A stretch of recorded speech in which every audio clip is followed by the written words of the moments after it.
Talk to me. Real conversation, shoot with me.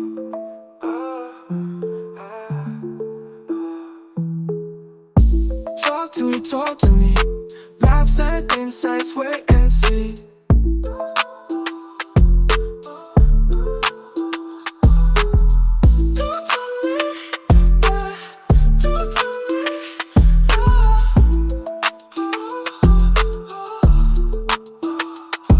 It's time for some real talk with Michele. Welcome back to Talk to Me Podcast with Michele. I'm back, y'all. It's time. You guys have been inboxing me, and I appreciate everybody's support for the first episode of the Talk to Me Podcast with Michele. It was a venture, and I am so glad I got the feedback that I did. And I just want that to keep coming in, because when I get feedback, that's how I improve. That's how I get this show really, really popping, y'all. So I know y'all were on a cliffhanger, as my girl Princess would say, when she listened to the first episode, Dating in My 50s. Well, this is a continuation, because you guys did not hear about the date. You didn't hear about the date. So first, let me just say, we're going to continue this journey of me dating in my 50s and delve into this very memorable but cringe-worthy date that left me questioning my own choices. So to everybody, it's story time. Now, if you may recall, in the first episode, I was getting back out in the dating scene. I signed up for a free dating app, and I met a guy who was 2 years older than myself and lived about 2 hours away. Now, I don't know if you guys remember, I was a little reluctant in the last episode to meet him. I had even told him to postpone his trip, but he was persistent. So, a day before his arrival, and that's when I should have just told him, dude, I'm not picking you up.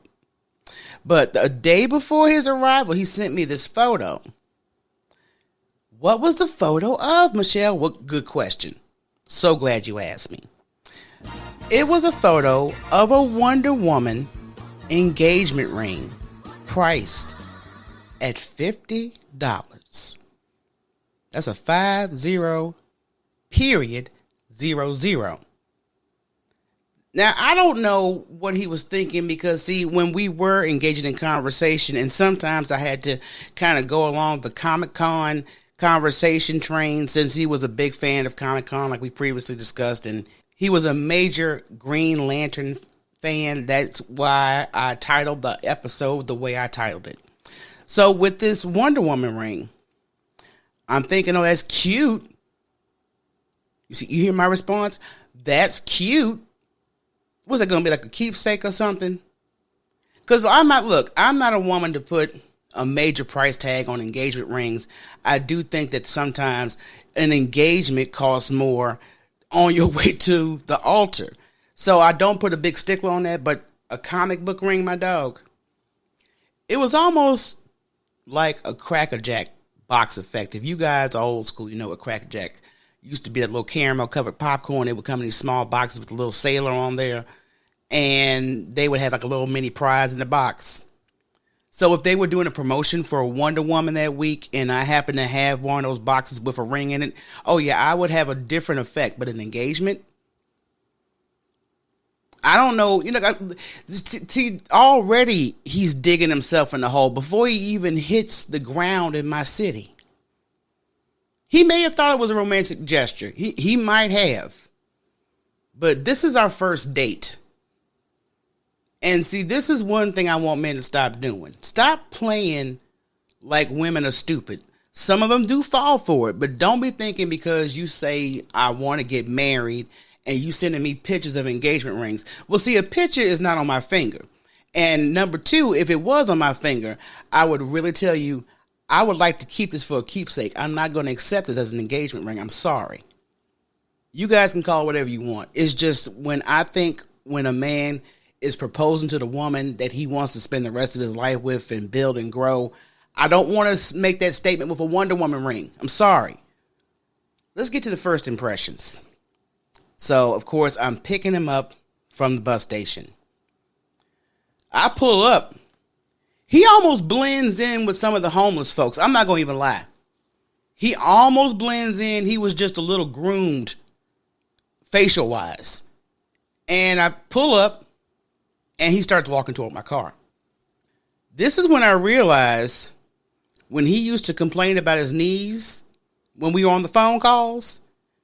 Yeah, I see why. Because he was walking with a very severe limp.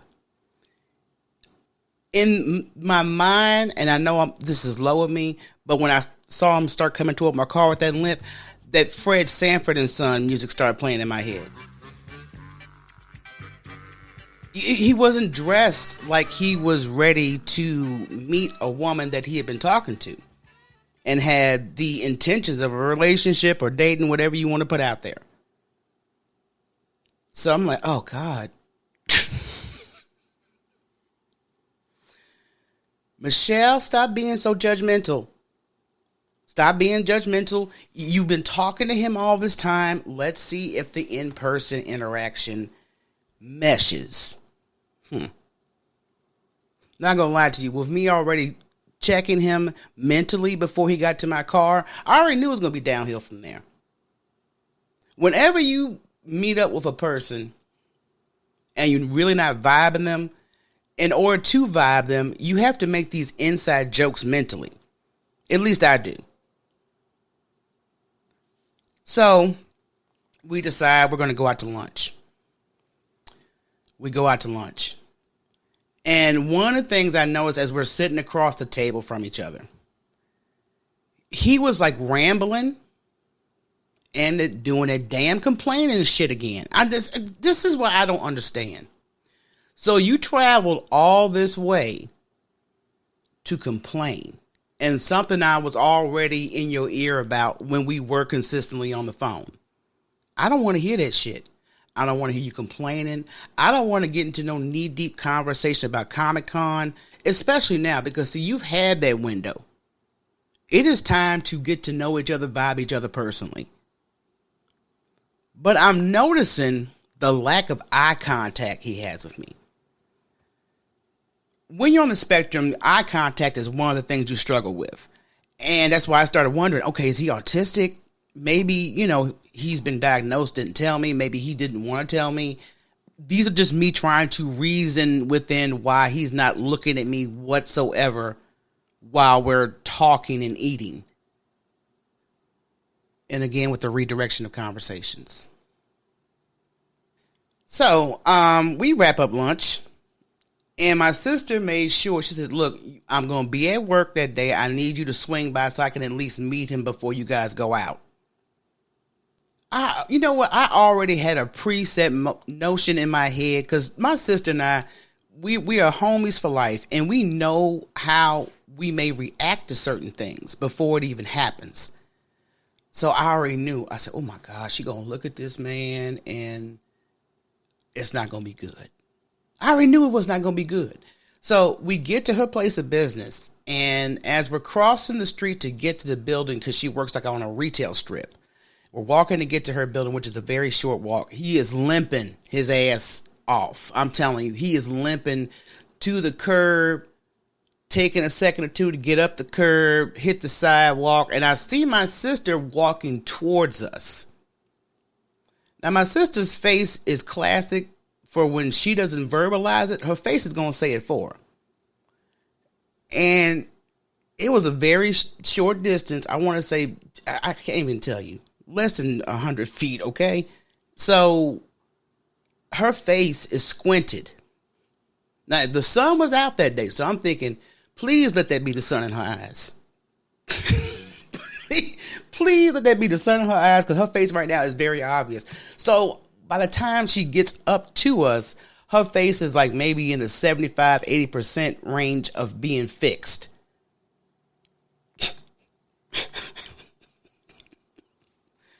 She meets him, and again, she shakes his hand, speaks to him, no eye contact. So we go inside her place of business, and, she introduces us to, I believe, her manager or one of her coworkers. And I could tell by her coworker, that was my first time meeting her coworker. How you doing? Introduce him. Again, no eye contact. And I was like, okay, we need to go ahead and wrap this up because I was ready for a break at that point, and it hadn't even been a number of hours. It was a short period of time, and I'm like, okay, from the bus station to lunch to here, I'm ready to drop your ass off. Period. So we get back in my car, and I gotta say, when we get back in my car, that takes a moment because he is struggling to get in and out the car. I don't have a small vehicle. I got a mid-size SUV. And I had the seat all the way back. You could pretty much be sitting in the back seat. It was a moment for him to get in and out the car. I was like, this is a handicap situation. I'm like, if you was going to be doing all this, you should have brought at least a handicap sticker with you, my brother. It would have made parking so much more convenient. So after meeting my sister, I said, okay, I'm going to drop him off. I take him to his hotel. Thank God it wasn't far. And I'm getting ready to wrap it up. I say, hey, I'm going to go home. I'm going to go shower. Maybe 2-3 hours, we'll meet back up for dinner. Oh, I got a gift for you. Oh, I'm praying in the back of my mind. I said, oh, please don't let it be this Wonder Woman ring. Because if he's going to try to do that situation right here, right now, it's going to be an automatic no. He pulls out a wallet. I'm like, well, you going to give me some gas money or something? He hands it to me. Here's a gift for you. Now, I'm going to reiterate conversations we had. We knew a little something about each other, and he knew I liked the New York Yankees because I mentioned it. It was a man's gray New York Yankees wallet. It had the symbol of the Yankees on the front of the wallet. First of all, it wasn't in a box. It wasn't in a shopping bag. And when you looked at the edges of the wallet, you could tell it had been worn and used. I'm like, this motherfucker rummage sailed this damn wallet. Or he was digging in that room he lived in and just found some treasure. But as a gift,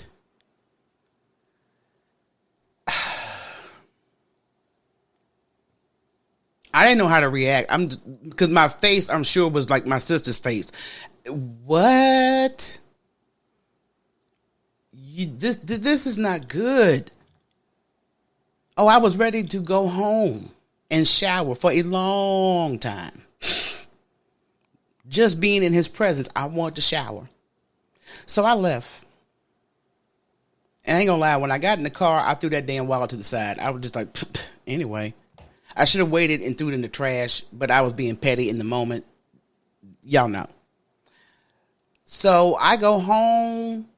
I'm not going to even lie. I had to get me some cannabis. Edible, something had to take place. A hot shower. Got on the gram for a minute. Got me a couple of chuckles. And at the moment, I start looking at the clock. And I'm like, okay, it's getting closer for him to get his ass ready so we can go. There was a minute I hadn't heard from him. The thing about it is, I hadn't heard from him. I knew his ass was sleeping because his ass was struggling to get back and forth all damn day. So I'm going to allow you that because maybe if I wait late enough, maybe your ass won't want to go out. But he eventually calls. I could tell he just woke up. Hey, I'm sorry, you know. I'm like, this is the most apologetic person because everything, and I didn't even say nothing. He just like, I'm sorry. Right off the bat. I'm like, okay, so you already know you were in the wrong. So I'm like, well, I'm ready. So we still going out? Yeah, give me this much amount of time. I was thinking, I'm like, you can actually take the night off if you like. And I'll get me a damn TV dinner or I'll whip up a sandwich in my kitchen. That was the mindset I was in because I was just agitated at that point. But I'm trying to do the right thing because the man done traveled out here. Even though I told him not to. I'm like, okay, I'm just going to save my appetite for this dinner. On the way to the restaurant, this fool was reading every restaurant name as we went down the damn street like I had never been there before. I live in the neighborhood. Oh, Chick-fil-A, Five Guys, Torquay Tacos. I'm looking at him like, Why are you announcing all these retail spots? So that was part of my irritation already, beside him being lazy about the effort he was putting forth in this date. So I'm like, okay. So again, we're at the dinner, the booth that we're sitting in, and they had a nice size aquarium in there. And he started talking. He was almost like a kid when we get in there. Ooh. You know how kids get excited when they see a big ass aquarium? Now, I enjoy aquariums. My sister has a nice aquarium.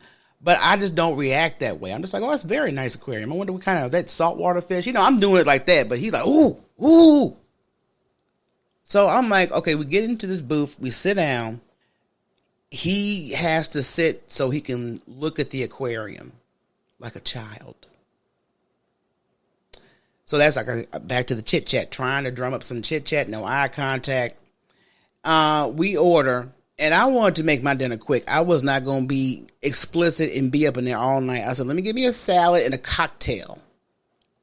Put as much alcohol as you can in that cocktail. And I need that to hit me mid-dinner. So the drinks come, place our order. It's taking a minute for this order to get here because I'm ready to wrap this shit up. I'm like, I should have just had an appetizer and bounced. So he orders this country fried steak. You would have thought this Negro had just never eaten. And he's a big dude, but his table mannerism, I was just like, oh, I almost lost my damn appetite. I'm not going to lie. Then he starts talking again about how some women, they will go out with him, but they don't usually want to go out with him a second time. I'm thinking to myself, I see why. Where is that damn GoFundMe account for that shit? Because I'm going to endorse and donate to that fund. I see why they don't want to go back out with you. Then he has the nerve to mention, well, you know, it costs a lot more to pay for two people than it does for one. Okay, hold up. You dry begging. You want me to reach in my purse? Which will not happen because I did not make this arrangement, number one. So we ain't doing no Dutch shit. Number two, why would you say something like that on a date? Because from my recollection, you were the one that wanted to go out, wanted to travel out here, take me out. And now that we out, you complaining. Whew. And this is why I got pissed with the waiter. See, because while he complaining and scarfing down this country fried steak, he orders dessert. You want some dessert? I don't want shit else but the goddamn check. That's all I want right now. Check, please. I wanted to strangle the waiter because, see, I should have requested we sit, and that's what I'm going to do on future dates. I'm going to request to sit in a section that is served by a woman. Because you know why? The woman would have been more efficient, and she would have read my woman body language. As a woman, you can read when a woman is not having a good time. She would have read that shit. I would have given her hand signals, and she would have wrapped that shit like, sis, I will tip you behind the scene if you rush this motherfucking order, okay? Please. So we sitting there waiting on this waiter because I'm looking for his ass at that point. I even did like a little quick reel on my stories and on Instagram. I was joking, but I wasn't joking. Where's this damn waiter at? And this man is scarfing down this carrot cake, and I'm looking all over the place for this waiter. I'm like, where the hell is he? Where is he? And I see his trifling ass. He's within an eye shot. I'm like, dude, can you not see this smoke signal? It ain't gonna take him long to eat this dessert. You saw what happened to the goddamn fried steak. That shit was gone within 5 seconds.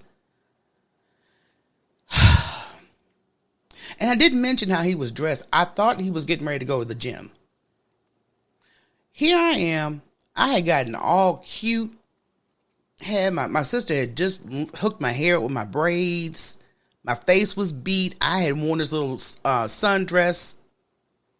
It was cute. I had my shoulders out. Girl, my little wedges.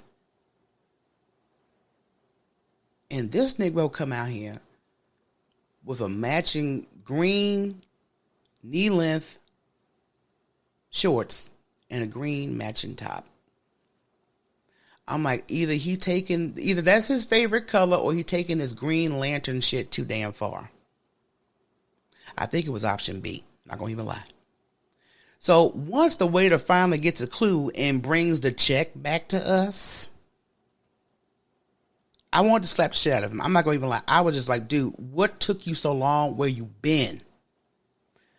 We get the check. He hobbles his way out to my car. Yes. Hobbled. And I was just like, dude, I told you this before you got here. I'm just reenacting everything, these conversations. I'm like, I told you was not in a space to date. Financially or mentally. You're not in either space. Don't come out here. But you came out here and you complaining about paying for my fucking salad and my drink. Oh, yeah, it's time to go. Now, when I drop them off, let me know. I'm a very verbal person because when I'm not vibing something or I need to express something, I will make sure it is known. I necessarily don't go ham unless the temperature takes me there, but I'm going to get my point across regardless. And I let him know. I'm like, dude, tonight's date was the worst. You complained. Then you looking at, and then he had the nerve while we was eating. I wonder what kind of ring thing you wear. I'm like, wait a minute. You complaining about paying for dinner and you looking at my wedding ring finger? Get the hell up out of here. I told him, I said, tonight was just a waste because the whole time I was out, I honestly was thinking about, when I get back home with my sister, we going to smoke one. We going to watch some such and such. I'm going to call my girl Jules, because I know she going to want to know the update. Oh, yeah, I was going to make sure it was going to be that type of evening once I left his ass. But I just told him, I said, dude, I'm not cool with this. I said, maybe we'll try this again. I said, maybe. I already knew I wasn't going to hook back up with him. I already knew it. I knew it then when I said it. I don't even know why I gave him a ray of hope. But that was my nice way of getting out the damn hotel and getting my ass back in my car, headed right back to the crib, showered, and rolled one, and hung out with my sister. And I said, look, we got to call my girl Jules so I can tell y'all this shit at the same time. And when you got good girlfriends and good family members and you tell them some of this crazy stuff, you can't make this up. The facial expressions they both had throughout that whole conversation was classic. So the next day come by and I'm supposed to get back with him or at least follow him. Nah, we're not going to do that. You know what I did instead? I went Ubering. I made sure I still got up early and I said, I'm going to be out here by about an hour or two. And I Ubered. He texts me. Hey, girl, I'm thinking about you. I'm like, well, the funny thing is you wasn't doing that last night to make sure I made it home okay. Knowing I was upset.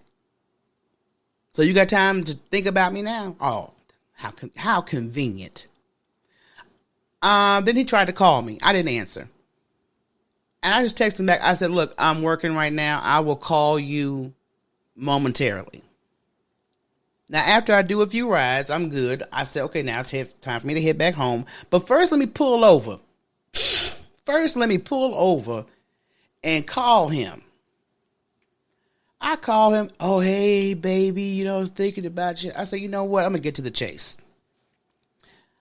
I did not enjoy myself again last night, and it left me feeling some kind of way that I'm at a point where I am willing to give you funds to get an Uber back to the bus station so you can go home.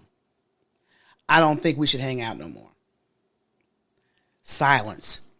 And then I start to proceed because I wanted him to have closure and to let him know, hey, I ain't using you for no damn $12 salad and cocktail and a used wallet. Let me make sure I let you know why I am ending this and never want to hear from you ever again. And I just told him, I said, you complain throughout this whole thing. You come out here, I'm thinking we're supposed to get to know each other. It's a lame ass time. Then you up here, giving me used wallets and shit. And then sending me pictures of fucking comic book engagement rings. I'm like, this shit is not cool. And this is why you will always have a problem with women. And I told him at the end, I said, right now, I think you're looking for a nurse. Yeah, I could have been wrong for saying that shit, but fuck it. He ruined hours out of my day. I cannot get my time back. Okay? So charge it to the game. I told him, I said, I think you just out here hustling for a nurse. What we call a hospice wife. And we talked about this on one of my lives a couple weeks ago. A hospice wife is when a man gets in his 50s and up, or his health is declining. He been around good women all this time, had opportunities to settle down, but said, nah. Now that he got to have somebody to watch for him, because most of these men end up in nursing homes and their kids either don't want to be bothered with them, they never got married, and it's just strangers taking care of them. So that's what you looking for? He didn't come out and say it, but I sure said it. I said, it looks like you're looking for a hospice wife. Again, it's no rebuttal, no feedback, no denial.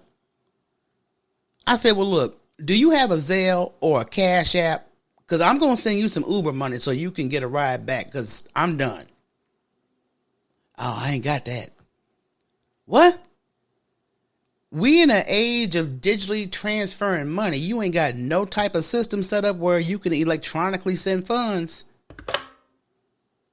I hung up.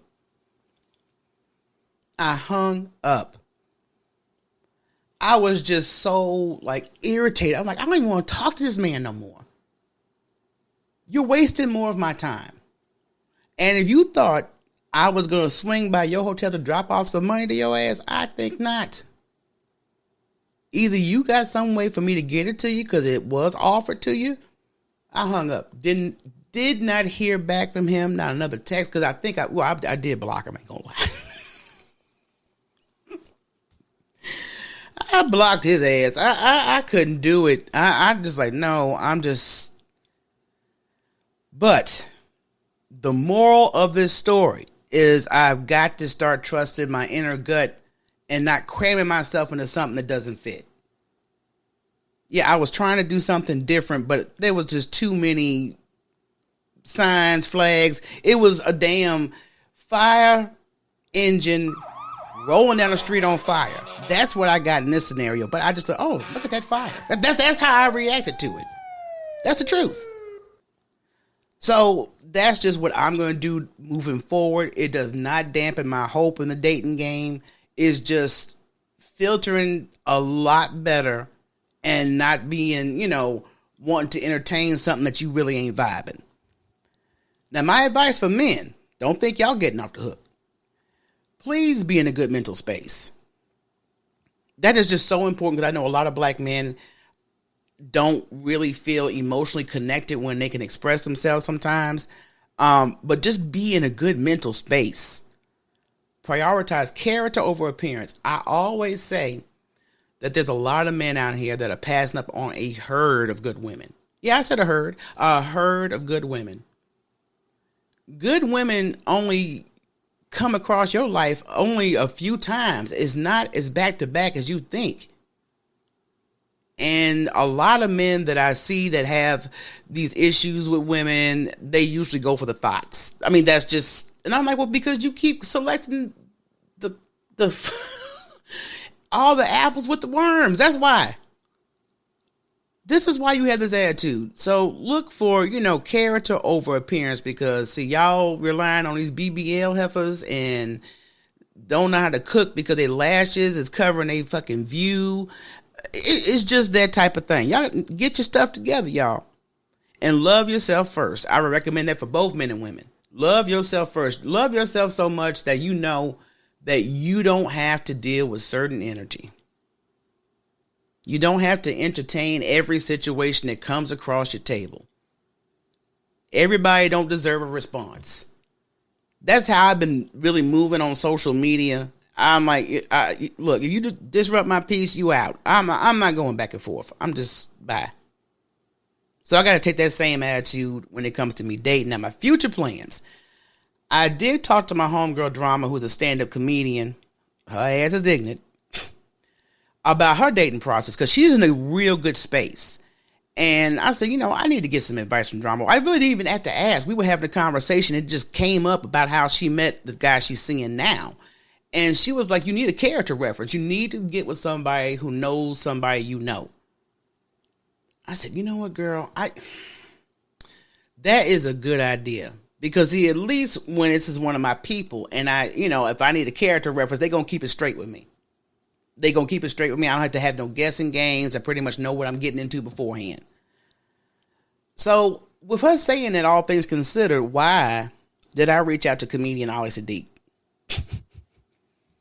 Because I only know a handful of people in Houston, really. I told you, me and Houstonians, it's just something in the water. But Ali Sadiq being a cool, laid-back, very talented comedian, I said, I talked to him about some business because I am doing comedy management with my client, comedian Mookie G. You guys make sure you follow him at Mookie_G_comedy on Instagram. But I was getting some advice in that department from him. And I just say, we wrapping the conversation up. I said, well, look, Ali, I want to let you know I'm out here. And if y'all ever heard Ali Sadiq talk, which all his domino effect specials are on YouTube, check them out. What you mean you out here?